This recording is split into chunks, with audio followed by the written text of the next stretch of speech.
Parce que finalement, quel aurait été le poids de la pensée fondamentale? Si on prend Foucault, par exemple, très influent dans le champ intellectuel, en tout cas très lu, très admiré, très contesté, mais c'est normal, Bourdieu, Foucault. Et ben, je veux dire, qu'est-ce que ça donne après? Ça donne les années 80, 90 et 2000 qui sont les pires années de réaction, enfin, je veux dire, d'une certaine manière. Oui. Donc ça laisse un peu perplexe, je dirais, sur ce que pourrait être le poids d'un livre. Tout ça, c'est des questions vachement, super, très difficiles.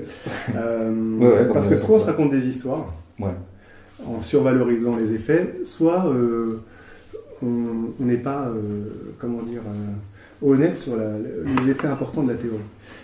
D'abord, moi je crois beaucoup au temps, et qu'effectivement on ne produit pas de transformation des structures politiques instantanément.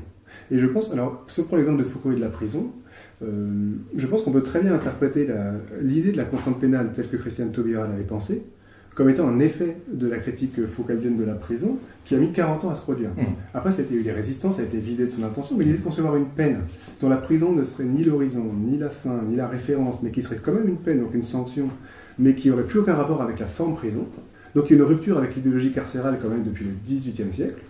Ben ça, elle l'a fait. C'est une innovation juridique dont on a, à mon avis, assez peu parlé. On a beaucoup parlé du mariage gay comme une de ces innovations. C'est très important le mariage gay, bien sûr. Moi, je considère que la contrainte pénale est peut-être l'innovation juridique la plus importante de ce qu'a fait Christiane Taubira et de ce qu'a fait le quinquennat Hollande, parce que c'est la première peine non carcérale. C'est la première idée d'une peine non carcérale. Et ça, on peut très bien interpréter comme étant un effet de surveiller et punir 40 ans après, un effet par les étudiants qui eux-mêmes deviennent ensuite juristes, qui deviennent producteurs de fiches pour les ministères, etc. Et ça produit un certain nombre de transformations effectives. Et donc, effectivement, il y a du temps. Et effectivement, les effets ne sont pas aussi radicaux que ce que Foucault aurait voulu faire, mais quand même, ça produit des choses. Donc moi, je ne suis pas du tout, de ce point de vue-là, Enfin, je pense que les grands livres de Bourdieu sur l'école, sur les sanctions, ont produit des effets comme dans la structure scolaire, dans le rapport à l'école. Je pense qu'il y a eu des effets, c'est toujours moins important, mais il faut du temps. Enfin, c'est comme ça qu'il faut le penser. Et puis, il y a cette réponse, moi que j'aime bien, celle de Deleuze, dont il parle dans son Nietzsche.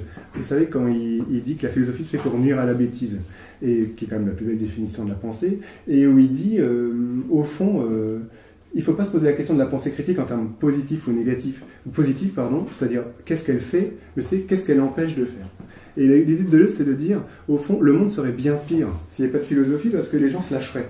S'il n'y avait pas des grands auteurs qui incarnaient une forme de reproche vivant de la pensée, s'il n'y avait pas eu des Foucault, des Bourdieu, qu'est-ce que les gens n'auraient pas osé dire? Qu'est-ce que les gens n'auraient pas osé faire s'ils n'étaient pas sûrs de pouvoir... Donc ils se contrôlent. Ils contrôlent un peu leur pulsion parce que quand on a un intellectuel critique, on fait des livres comme ça intimide, ça produit des effets de censure. Après, certains vous diraient, en ce moment, on est plutôt dans une séquence de décontrôle. Mais c'est aussi parce que depuis les années 80, 90, il y a eu un abandonnement de ce type de livres, de ce type de questionnement, de ce type de pensée critique qui est à la fois des livres à l'avant-garde de la connaissance et à l'avant-garde politique, de ce type de figure-auteur. Moi, je suis très proche de Didier Ribon qui incarne pour moi vraiment cette figure en France aujourd'hui. Il y a des gens comme Judith Butler à l'étranger, etc., qui incarnent cette figure. Mais on n'est pas beaucoup à faire des types de livres comme je l'ai fait dans le champ intellectuel français. Et donc, il s'agit de reconstruire aussi cet espace-là.